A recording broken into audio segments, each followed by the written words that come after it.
大家好，我是七七，今天想来跟大家分享一个秋冬氛围感拉满的小甜点。只需要4种材料，而且家里基本上都有的，即使你没有做过烘焙，也都完全没有问题。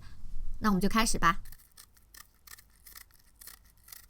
苹果削皮之后切成厚度大概是1公分左右的片，然后去一下核。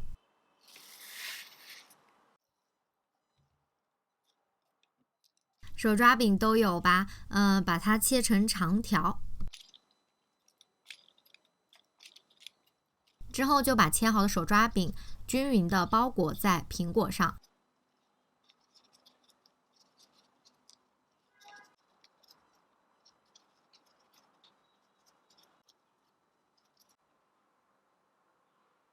刷上蛋黄液。再撒一些黑芝麻，老香啊！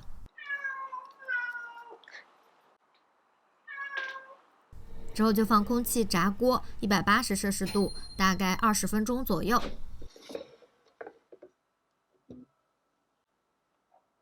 吃的时候可以根据个人的喜好呢，撒一些肉桂粉在上面，那整个的秋冬氛围感就瞬间拉满了。